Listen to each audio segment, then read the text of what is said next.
और विशेष राज्य के दर्जे को लेकर के कोई विवाद भी नहीं है। विशेष राज्य के दर्जे का प्रावधान ही समाप्त हो गया है। विशेष राज्य का दर्जा किसी राज्य को नहीं दिया जा रहा है, लेकिन विशेष राज्य का दर्जा नहीं मिल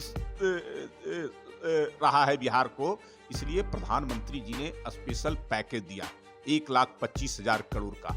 और इसके अलावा उन्होंने कहा कि मेरी नजर बिहार के ऊपर है। मेरा जितना बिहार के पिछड़ेपन को दूर करने के लिए, बिहार की गरीबी को समाप्त करने के लिए, बिहार की बेकारी को समाप्त करने के लिए, मुख्य धारा में बिहार को लाने के लिए जितनी आवश्यकता होगी, जितनी जरूरत होगी संसाधन की, वो सब हम पूरा करने का काम करेंगे।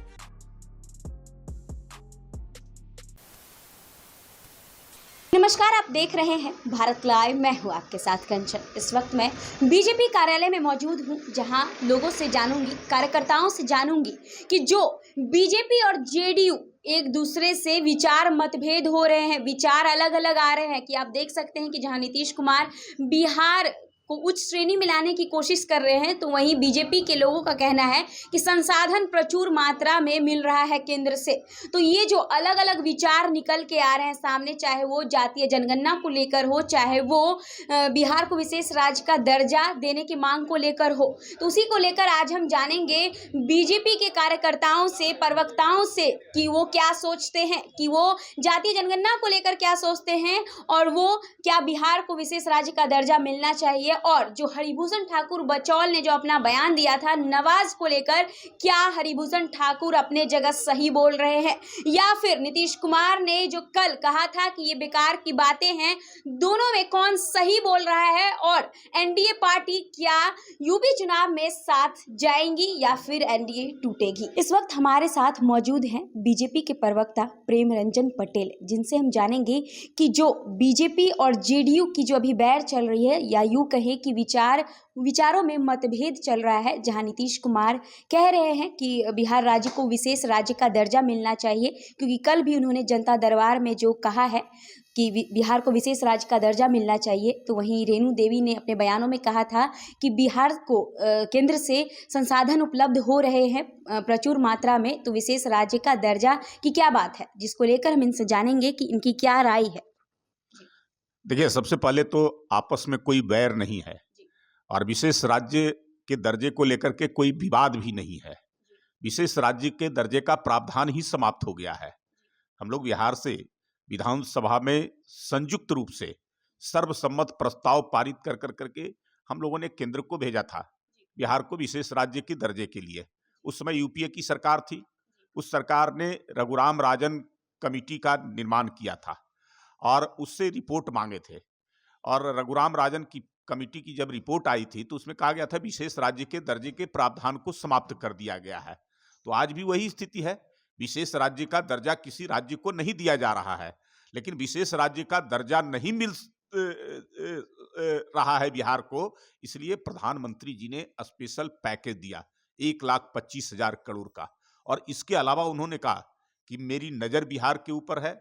मेरा जितना बिहार के पिछड़ेपन को दूर करने के लिए, बिहार की गरीबी को समाप्त करने के लिए, बिहार की बेकारी को समाप्त करने के लिए, मुख्य धारा में बिहार को लाने के लिए जितनी आवश्यकता होगी, जितनी जरूरत होगी संसाधन की, वो सब हम पूरा करने का काम करेंगे। और वह प्रधानमंत्री पूरा भी कर रहे हैं। विशेष पैकेज तो दिए ही है, इसके अलावा अन्य इंफ्रास्ट्रक्चर डेवलपमेंट से लेकर के विभिन्न योजनाओं के लिए राशि की कोई कमी नहीं हो रही है। इसलिए इसका कोई जो ऐसे आवश्यकता नहीं है। बिहार अगर जो ऐसे तेजी से ग्रो करने वाला राज्य अगर बन गया है, तो निश्चित तौर पे केंद्र सरकार का सहयोग, केंद्र की नजर और केंद्र का विशेष इस पर जो है से कृपा रहा है, इसके कारण ये हो सका है। लेकिन सर, जो नीतीश कुमार हैं उनका मानना है, वो अड़े हुए हैं कि बिहार को विशेष राज्य का दर्जा मिलना चाहिए। तो आखिर वो जो कह रहे हैं कि जो 60% जो मिलता है केंद्र से बिहार को, वो 90% मिलेगा संसाधन, यदि विशेष राज्य का दर्जा मिल जाए। नीतीश कुमार इस पे क्यों अड़े हुए हैं? देखिए, सबसे पहले तो अड़े हुए नहीं है, डिमांड कर रहे हैं, मांग हो रही है, और मांग तो होते रहना चाहिए। कहा जाता है ना कि जो बच्चा अगर रोता नहीं है तो उसके भूख का अंदाजा नहीं लगता है। कभी अगर विशेष राज्य की दर्जे का प्रावधान अगर होगा तो बिहार उसमें रहेगा। अगर हमारी मांग नहीं रहेगी तो उस समय जो है से हम पिछड़ जाएंगे। इसलिए मांग होती रहनी चाहिए, और उस मांग के आधार पर अगर विशेष राज्य के दर्जे का प्रावधान अगर केंद्र सरकार के माध्यम से या नीति आयोग के माध्यम से किया जाएगा तो उसमें बिहार भी शामिल रहेगा। जी हरिभूषण ठाकुर बचौल ने जो नवाज वाले बयान पे उन्होंने कहा है कि सड़क पे नवाज नहीं किया जा सकता है, और कहीं ना कहीं ये एक तरह से संविधान में भी लिखा गया है। सर्वोच्च न्यायालय ने भी 2018 में कह दिया था कि हम सड़कों पे नवाज कर सकते हैं। तो हरिभूषण ठाकुर बचौल का बयान पे आप क्या कहना चाहते हैं, क्या ये सही है? ये केवल हरिभूषण ठाकुर जी का नहीं है, इस प्रकार का विवाद कई स्थानों पर हुआ है।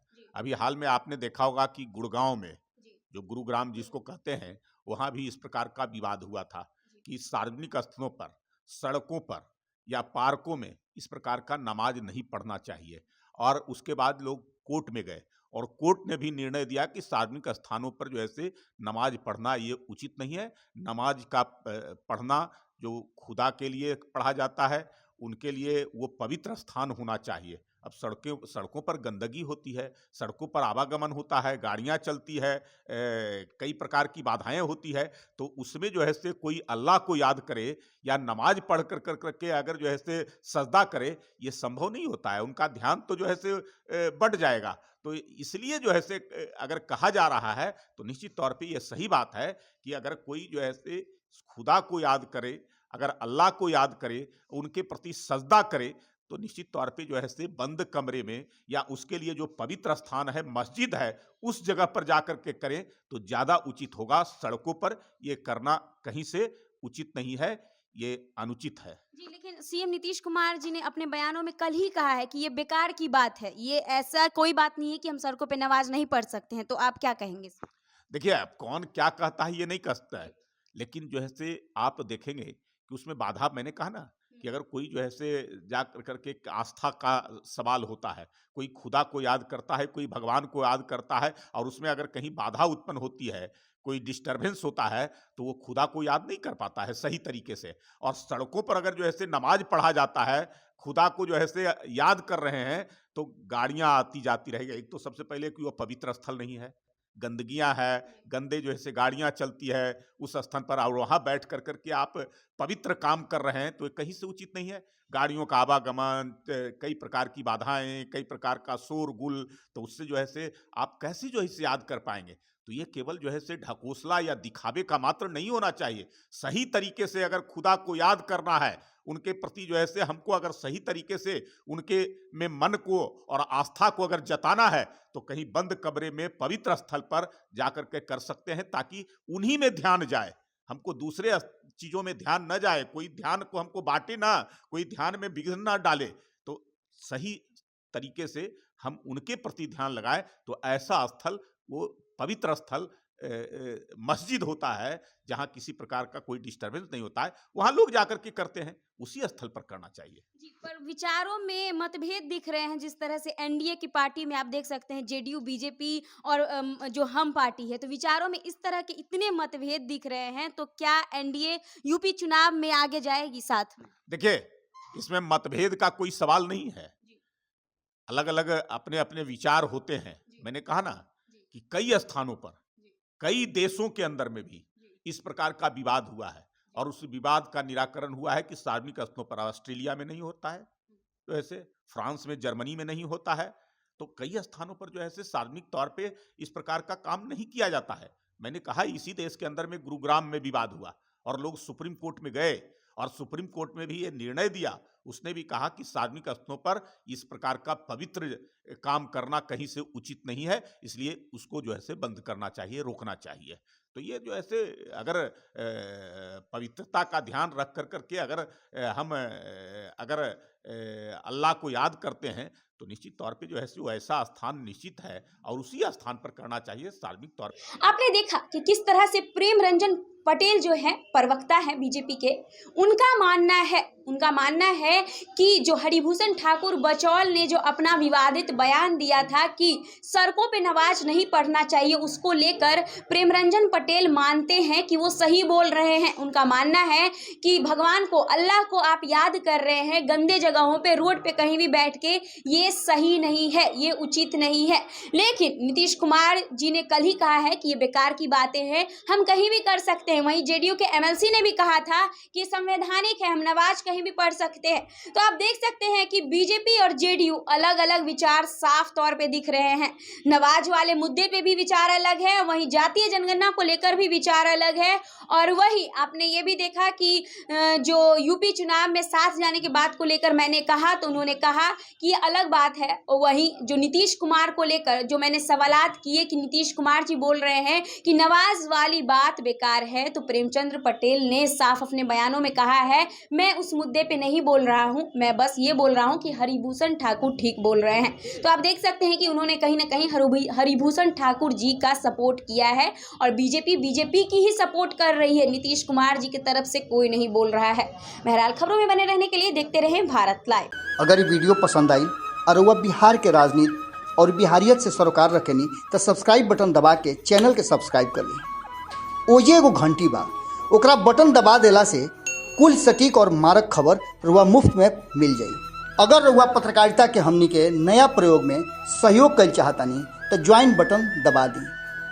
पेटीएम नंबर नोट कर ली 9386816700। धन्यवाद।